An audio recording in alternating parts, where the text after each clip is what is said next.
Movie के start में हमें दो आदमी दिखाए जाते हैं जो एक रेगिस्तान से गुजर रहे होते हैं। अचानक उनमें से एक आदमी जमीन खोदना शुरू करता है। दूसरा आदमी एक बॉक्स लाकर उस गड्ढे में रख देता है। खुदाई करने वाला आदमी पूछता है, हम ये बॉक्स यहाँ क्यों दफना रहे हैं? तो दूसरा जवाब देता है, ये एक मिस्ट्री बॉक्स है, आम डब्बा नहीं है। पहले भी लोग इसे तलाश कर चुके हैं और आगे भी कोई इसे ढूंढने आएगा। जब वो दोनों वापस जाने लगते हैं तो उस बॉक्स का मालिक अपने साथी से कहता है, अब तुम जान गए हो कि हमने ये बॉक्स कहाँ दफनाया है। ये कहकर वो अपनी बंदूक निकालता है और अपने साथी को गोली मारकर कत्ल कर देता है, फिर खुद को भी गोली मार लेता है। इसके बाद कुछ ब्लैक एंड व्हाइट तस्वीरें दिखाई जाती हैं जिनमें हमें वही मिस्ट्री बॉक्स नजर आता है। फिर इसके बाद हम एक लड़के ब्राइज को देखते हैं जो सोशल मीडिया पर वायरल होने के लिए गेम सेटअप तैयार करता था। इस बार वो एक एस्केप रूम नाम का गेम सेटअप बनाता है। वो अपनी दोस्त को फोन करके कहता है, हम पिछले सीजन में किसी वेबसाइट की टॉप लिस्ट में नहीं आए। उसकी दोस्त कहती है, फिक्र मत करो, इस सीजन में हम कुछ नया और जबरदस्त करेंगे। इसके बाद ब्राइज एक डेकोरेशन की दुकान पर जाता है। वहाँ उसे वही पुराना मिस्ट्री बॉक्स नजर आता है। दुकानदार कहती है, नहीं, ये सेल के लिए नहीं है। ब्राइज क्यूरियस होकर उससे पूछता है, आखिर इसमें है क्या? दुकानदार जवाब देती है, इसमें शैतान कैद है। ये सुनकर ब्राइज के दिमाग में एक आइडिया आता है। वो सोचता है, मैं इसी बॉक्स को अपनी एस्केप रूम गेम में रखूंगा। जब दुकानदार किसी काम से बाहर जाती है तो ब्राइज चुपके से वो बॉक्स उठा लेता है और कुछ पैसे वहाँ छोड़कर निकल जाता है। फिर हमें एक कपल दिखाया जाता है। वो दोनों ब्राइज के दोस्त हैं। वो दोनों ब्राइज का एस्केप रूम गेम खेलने जाने वाले होते हैं। इसके बाद हम एक और कपल को देखते हैं। वो दोनों भी ब्राइज के दोस्त थे। उनमें लड़की का नाम जेस होता है। ब्राइज सबका वेलकम करता है और गेम के रूल्स बताता है। वो बताता है, तुम सबको एक कमरे में बंद किया जाएगा। वहाँ कुछ क्लूज और पजल्स होंगे जिन्हें सॉल्व करके तुम्हें 55 मिनट के अंदर बाहर निकलना होगा। तुम्हारी आवाज बाहर नहीं जाएगी और मोबाइल या नेटवर्क यहाँ काम नहीं करेगा। फिर वो सबकी आंखों पर कपड़ा बांध देता है और खुद वहाँ से चला जाता है। वो जैसे ही सब अंदर जाते हैं, दरवाजा अपने आप लॉक हो जाता है। इधर ब्राइज बाहर बैठकर कैमरा से सब कुछ देख रहा होता है। कमरे में एक टेप रिकॉर्डर चलता है जिसमें एक आदमी की आवाज आती है। वो कह रहा था, जब तुम ये रिकॉर्डिंग सुन रहे होगे तब मैं मर चुका हूँगा। मेरा एक बेटा है जो इंसान नहीं बल्कि शैतान है। उसने अपनी माँ समेत बहुत से लोगों को कत्ल किया है। मैंने उसे इसी कमरे में जंजीरों से बांध रखा है। यही वो कमरा है जहाँ वो लोगों को मारता था। तुम उसे कभी आजाद मत करना और जितनी जल्दी हो सके यहाँ से निकल जाना। लेकिन सब लोग समझते हैं कि ये गेम का ही एक हिस्सा है और हंसने लगते हैं। जब वो क्लूज ढूंढ रहे होते हैं तो उन्हें एक लड़का नजर आता है जो जंजीरों से बंधा हुआ था, यानी वही शैतान का बेटा। सब मजाक समझते हैं कि ये गेम का हिस्सा है। तभी ब्राइज के एक दोस्त की नजर उस मिस्ट्री बॉक्स पर पड़ती है। वो बिना सोचे समझे उसे खोल देता है, मगर बॉक्स अंदर से खाली होता है। जैसे ही वो वहाँ से पीछे हटता है, उसी लम्हे उस बॉक्स में से एक काला साया निकलता है। वो काला साया जाकर रिकॉर्डिंग वाले आदमी के बेटे के जिस्म में चला जाता है, लेकिन वहाँ मौजूद किसी को भी ये पता नहीं चलता। उन सब की नजर एक अलमारी पर पड़ती है जो बंद होती है। उसके लॉक पर रेड, ब्लू और ग्रीन कलर के कुछ नंबर्स लिखे होते हैं। फिर ब्राइज की एक फीमेल फ्रेंड को एक इरेजर मिलता है जिस पर DER लिखा होता है। वो आगे बढ़ती है तो एक रस्सी लटकी हुई नजर आती है। जब वो रस्सी खींचती है तो अचानक एक आदमी की लाश ऊपर से लटक कर नीचे आ जाती है। ये वही शख्स था जिसकी आवाज टेप रिकॉर्डर में सुनी गई थी। सब लोग पहले डर जाते हैं मगर फिर सोचते हैं कि ये तो शायद गेम का हिस्सा है और दोबारा हंसने लगते हैं। उनमें से एक दोस्त एक कप के नीचे से 2 सिक्के निकालता है और उन्हें क्लू समझकर अपने पास रख लेता है। दूसरी तरफ ब्राइज के ऑफिस में नेटवर्क का मसला हो जाता है। कैमरास के सिग्नल्स बंद हो जाते हैं। ब्राइज हैरान होता है कि आखिर ये अचानक क्या हुआ।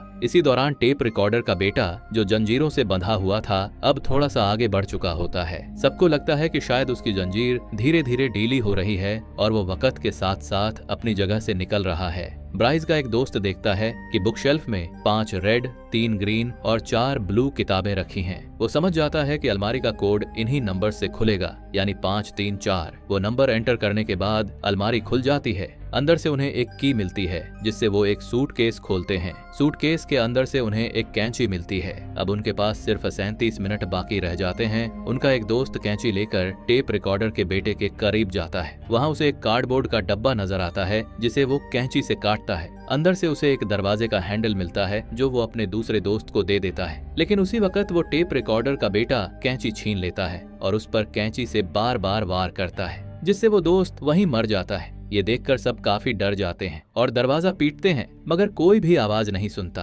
सीन शिफ्ट होता है जहाँ ब्राइस बैल्कनी में खड़ा होता है। उसके पास उसकी पार्टनर आती है और पूछती है, तुम यहाँ क्यों खड़े हो? ब्राइस जवाब देता है, मैं परेशान हूँ, मेरे कैमरास के सिग्नल्स चले गए हैं। उसकी पार्टनर कहती है, गेम रोक दो, मगर ब्रीज इनकार कर देता है। वो कहता है, ऐसा किया तो हमारा एस्केप रूम खराब हो जाएगा और लोग बुरा कमेंट करेंगे। अंदर ब्राइस के दोस्त बहुत डर चुके होते हैं। वो उस आदमी पर चीजें फेंकते हैं मगर उस पर कोई असर नहीं होता। एक दोस्त उसके बैग से फोन निकालकर पुलिस को कॉल करने की कोशिश करता है मगर वहाँ सिग्नल नहीं होते। अब उस आदमी की जंजीर वक्त के साथ और खुलती जा रही होती है और वो धीरे धीरे उनकी तरफ बढ़ रहा होता है। एक दोस्त कहता है, हमें ये गेम कंप्लीट करना होगा वरना ये हम सबको मार देगा। वो देखते हैं कि एक ड्रॉर का हैंडल गायब है। वो वही हैंडल लगा देते हैं जो उन्हें कार्डबोर्ड बॉक्स से मिला था। जैसे ही वो उसे लगाते हैं, ड्रॉर खुल जाती है।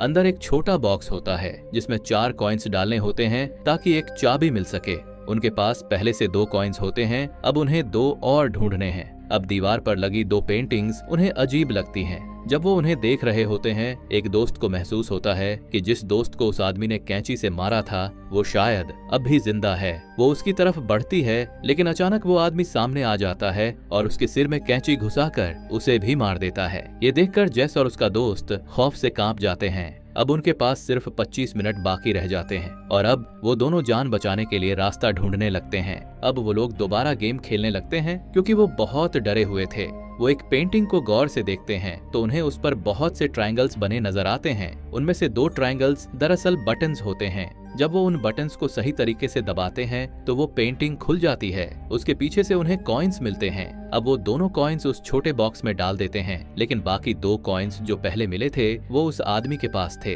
ये देखकर वो बहुत घबरा जाते हैं। ब्रीज का एक दोस्त वहाँ एक स्मोक डिटेक्टर देखता है जो बिल्कुल उस आदमी के ऊपर लगा होता है। वो जेस से कहता है, मेरे पास एक लाइटर है, मैं इसका ध्यान भटकाऊंगा, तुम तब तक स्मोक डिटेक्टर के करीब जाकर लाइटर जला देना। जेस और उसका दोस्त वैसा ही करते हैं। जेस का दोस्त उस आदमी की चेन पकड़ लेता है और जेस लाइटर को स्मोक डिटेक्टर के करीब ले जाती है लेकिन कुछ नहीं होता। फिर वो दोनों वहाँ से थोड़ा दूर हो जाते हैं। वक्त तेजी से गुजर रहा होता है। अब सिर्फ 19 मिनट बाकी रह जाते हैं। दूसरी तरफ ब्राइस की दोस्त कहती है, अगर उन लोगों को कमरे में कुछ हुआ तो हम बुरी तरह फंस जाएंगे, तुम्हें किसी तरह ये गेम रोकनी होगी। लेकिन ब्राइस मानने से इनकार कर देता है। ब्राइस पुरानी वीडियो चेक करता है ताकि पता चले सिग्नल्स कब गए थे, तो उसे पता चलता है कि सिग्नल्स उस वक्त गए थे जब वो मिस्ट्री बॉक्स खुला था। उस वक्त गेम का विलन कैमरे की तरफ अजीब अंदाज में देख रहा था। फिर उसने कैमरे का वायर काट दिया, इसीलिए सिग्नल्स चले गए थे। ब्राइस को अब सब समझ आ जाता है कि ये सब उस बॉक्स के खुलने के बाद शुरू हुआ।